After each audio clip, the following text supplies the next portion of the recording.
నిన్నటి రోజున MLA KTR CM అంటే మాజీ సీఎం కుమారుడు కేటీఆర్ కరీంనగర్లో మాట్లాడుతూ త్వరలోనే కేసీఆర్ మళ్ళీ ముఖ్యమంత్రి చేస్తామని చెప్పేసి ఆయన బహిరంగంగానే ఒక స్టేట్మెంట్ రిలీజ్ చేసి దానిపైన మీ కామెంట్. విధ్వంసపు రాజకీయాలకు వాళ్ళు పాల్పడుతున్నారు. ధ్వంసపు రాజకీయాలు. ప్రజాస్వామికంగా మమ్మల్ని 65 మందిని ప్రతిపక్షంతో కలిసి సఫిషియెంట్ నెంబర్ ఇచ్చారు అసెంబ్లీకి కావాల్సింది.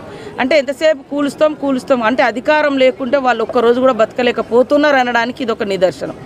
అంటే ముఖ్యమంత్రి గారు అధికారం ఉంటే తప్ప బయటికి ప్రజలకు అంటే గతంలో ఆయన కేసీఆర్ గారు ముఖ్యమంత్రిగా ఉంటే తప్ప బయటికి రాడు అనేది వాళ్ళు గత 9 సంవత్సరాలుగా గడిలలో ఉండి పరిపాలించారు. ఇప్పుడు కూడా అధికారం లేదు కాబట్టి కనీసము అసెంబ్లీకి వచ్చి వారు ఎమ్మెల్యేగా కూడా ప్రమాణం చేయలేకపోతున్నారు. అంటే ప్రజాస్వామ్యాన్ని ఎడి తీసుకుపోతున్నారు. రాష్ట్ర ప్రజలు ఆలోచించాలి. అంటే అక్రమంగా దొడ్డదారులు ఏదో ముఖ్యమంత్రులు అవుతామని ప్రజలు ఇచ్చిన మ్యాండేట్ మాకు. దాన్ని అట్లా మాట్లాడడం అనేది కొద్దిగా మైండ్ ఉండాలి, మెదడు ఉండాలి. వాళ్ళ అంటే కాంగ్రెస్ పార్టీకి కేవలం సానుభూతి తప్ప మరి ఏం లేదు, అలా అభివృద్ధి చూసి మాత్రం ఓటే లేదు, కొద్ది ఓట్ల శాతం తేడా ఉందని చెప్పేసి ఆయన పదే ఎక్కడికి వెళ్ళి అదే మాటలు చెప్తూ ఉంటారు. అదే అంటానే వాళ్ళు 63 తోటే గెలిచారు కదా ఫస్ట్లో. 63 సీట్లే వాళ్ళకంటే 1 సీటుతో మేము 2 సీట్లతో మేము అదనంగా ఉన్నాం. మరి అదే అంటున్నా, ఇంత నీచపు కుళ్ళు రాజకీయాలు ఎందుకు? ప్రజలు ఇష్టంతో గెలిపిస్తారు కాబట్టి వాళ్ళు చేసేటువంటి ఈ దుర్మార్గపు ప్రయత్నాలను తిప్పికొట్టే ప్రజలు మా పక్షాన 60 నెంబర్ మాది 65 సఫిషియెంట్ నెంబర్ ఇచ్చారు. ఇంకా దాంట్లో ఏముంటుంది? మీలాంటి వాళ్ళు అర్థం చేసుకోవాలి. ఎందుకు ఈ కుహాలము, ఈ కుతూహలము, ఈ దుర్బుద్ధి ఎందుకు పుడుతుంది మీకు? ఈ దేవుళ్ళే వాళ్ళకు పనిష్మెంట్ ఇచ్చారు, ఇంకా ఇస్తారు కూడా. ఇంకోటి సోషల్ మీడియానే మాకు కీలకంగా పనిచేయాలి, సోషల్ మీడియా ద్వారా కాంగ్రెస్ ప్రభుత్వం బదనం చేయాలని చెప్పేసి ఆయన ఇండైరెక్ట్లో డైరెక్ట్లో ఆయన అఫీషియల్గానే స్టేట్మెంట్ ఇస్తారు. సోషల్ మీడియానే వాడుకుందాం ఎక్కువ శాతం అని చెప్పేసి. అంటే సోషల్ మీడియాలో కూడా ఎవరో ఒకరిద్దరు తప్పుడు కూతలు కూస్తే ప్రజలు అర్థం చేసుకుంటారు. కానీ చేసిన పనిని సోషల్ మీడియాలో పెట్టుకుంటే అది ఫ్యాక్ట్ కనబడుతుంది. నేను లేని మాట అన్నాను అనుకో, నేను అన్నది తప్ప రైట్ అని ప్రజలు ఆలోచిస్తారు. కొద్దిసేపు కన్ఫ్యూజన్ ఉంటారు కావచ్చు, కన్ఫ్యూజ్ చేస్తారు కావచ్చు. యాక్ట్ జనరల్గా జరిగిన యాక్ట్ను పనిని ప్రజల ముందు పెడితే ప్రజలు అర్థం చేసుకుంటారు. లేనిది కల్పించి చెప్తే వాళ్ళు ఎట్లయితే పని చేయరో అట్లాంటి పరిస్థితి అయితే వాళ్ళు అట్లాంటి ప్రయత్నమే చేశారు గతంలో. ఇప్పుడు కూడా వాళ్ళు ఏదో చేయాలనుకుంటారు. ఎందుకంత 5 సంవత్సరాలకు అవకాశం ఇచ్చిర్రు. మీరేం కష్టపడ్డరని, మరి ఏం చేశారని బిల్లులు, ఇప్పుడు బిల్లుల గురించి అడిగిన 1000 బిల్లులు పెండింగ్లో పెట్టిర్రు. ఎవరికి జీతాలు కూడా ఇవ్వలేదు, బిల్లులు ఇవ్వలేదు.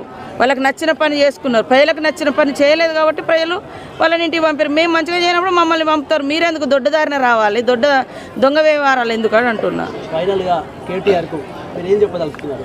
బుద్ధిగా పనిచేయి. ప్రతిపక్షంగా నీకు ప్రతిపక్ష హోదా ఇచ్చారు, ప్రతిపక్షంగా పనిచేయి, నిర్మాణాత్మక ప్రతిపక్షంగా ఉండండి. ప్రజలు మీ ప్రతిపక్ష పాత్రను హర్షించినప్పుడు మీకు ఎప్పుడైనా అవకాశం వచ్చినప్పుడు స్ట్రేట్ ఫార్వర్డ్గా ప్రజాస్వామికయుతంగా రావాలి తప్ప దొడ్డిదారిన ప్రభుత్వాలను కూల్చే కుట్రలు మానుకోండి అని చెప్తున్నాం. తప్పకుండా చేస్తాము, ఒక్కొక్కటి చేస్తున్నాము. మేము ప్రభుత్వం వచ్చిన కాంచి ప్రజా సంక్షేమం కోసమే పాటుపడుతున్నాం. ఎక్కడ కూడా మా సొంత కట్టడాల కోసమో, సొంత వెహికల్ల కోసమో, సొంత వాటి కోసం రూపాయి కూడా మా సొంత అవసరాల కోసం ఇష్టానుసారంగా ఖర్చు పెట్టలే. వారు లక్షల కోట్ల అప్పులు తెచ్చి తమకు ఇష్టమున్న కట్టడాలు, ఇష్టమున్న జీవితాన్ని గత ప్రభుత్వం అనుభవించింది. మా సీఎం గారు కూడా అట్లాంటిది లేదు, మేమెవరం కూడా అట్లా చేయడం లేదు.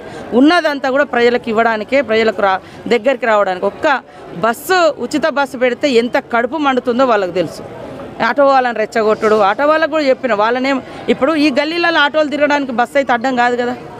ఇప్పుడు ఇక్కడ నుంచి ఒక హైదరాబాద్ పోవాలి, కరీంనగర్ పోవాలి, వరంగల్ పోవాలంటే ఒక ఉచిత బస్సు అనేది ప్రతి ఇంట్లో ఒక మహిళ ఉంటుంది, పిల్లలు ఉంటారు, ఎక్కడెక్కడ.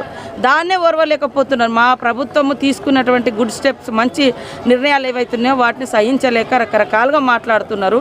కాబట్టి రేపటి ఎంపీ ఎన్నికలలో కూడా వాళ్ళు అక్కడ వచ్చే అవకాశం లేదు, ఎట్లా గవర్నమెంట్ ఇక్కడ కూడా లేదు. కాబట్టి ఏదేదో రకరకాల మాటలు మాట్లాడుతున్నారు. ఒకటక ఫైనల్గా 10 ఏళ్ళు బీఆర్ఎస్ పార్టీ అధికారంలో ఉంది, రాజన్న ఆలయం ఎంతో వివక్షకు గురైంది. బీజేపీ అధికారంలో ఉంది, ₹1 కూడా దీనికి కేటాయించలేదు. అంటే నువ్వు చేయ అభివృద్ధి, నువ్వు చేయని చెప్పి ఇద్దరి మధ్యలో రాజన్న ఆలయం మాత్రం వివక్షకు గురైంది, డెవలప్ కాలేదు. ఇప్పుడు మీ ప్రభుత్వం వచ్చింది, మీరు ఎట్లా చేయబోతున్నారు? తప్పకుండా మా సీనియర్ని ఇంతకుముందే నాతో మాట్లాడిండు. సీఎం గారి దృష్టికి తీసుకుపోయి సీఎం గారు చైర్మన్గా గతంలో పెట్టారు కానీ ఏం చేయలేదు. మరి కేసీఆర్ గారు ఈ సొంత జిల్లా అని చెప్పుకుంటారు, ఇక్కడే మా పుట్టుకలు అని చెప్పుకుంటారు, అన్నీ చెప్పుకున్నారు. ఈ సెంటిమెంట్ని వాడుకున్నారు, అన్నీ చేసుకున్నారు. 2 సార్లు అధికారానికి వచ్చారు. 2 సార్లు వచ్చినా ఇంకేదో వాళ్ళు త్యాగాలు చేసినారు, మాకేదో అధికారం పోయిందంటే ఈ రాష్ట్రంలో తెలంగాణ కోసం ప్రతి ఒక్క బిడ్డ పోరాటం చేసిండు. తల్లి సోనియమ్మ తెలంగాణ ఇచ్చి కాంగ్రెస్ పార్టీ అక్కడ ఇక్కడ లాస్ అయింది 10 ఏళ్ళు, మీకు తెలుసు. అయినా కూడా ప్రజల యొక్క ఆకాంక్ష నెరవేర్చాలని నెరవేర్చింది. 10 ఏళ్ళు అధికారంలో ఉన్నారు. ఎక్కడి నుంచో వేరే వేరే దేశాల్లో బతికి 2 ముచ్చట్లు ఇంగ్లీష్ మాటలు నేర్చుకొని వచ్చి అదే మన లాంగ్వేజ్ లాగా కూడా చెప్పుకొని ఏదో గొప్పగా బతుకుతుంది. మరి అంత గొప్పగా చేస్తే ఈ ఊళ్ళకి ఏమొచ్చింది, రైతులకు ఏం ఒరిగింది, ఇక్కడ దేవుడికి ఏమి ఇచ్చిర్రు, ఏం చేయలే. అదే సోషల్ మీడియాను వాళ్ళు చేయని పనులు చేసినట్టుగా అద్భుతంగా ప్రచారం చేసుకున్నారు. అది ఎవరు నమ్మరు. చేసిన పనినే ప్రజలు నమ్ముతారు. సోషల్ మీడియా వేదికగానే వాడుకోవాలంటే నేను చేసిన పనినే నేను చూపిస్తా, కానీ చేయనట్టుగా వాళ్ళు అభూత కల్పనలు చేశారు కాబట్టి ప్రజలు అర్థం చేసుకున్నారు. 10 ఏళ్లలో పక్కకు పంపించారు.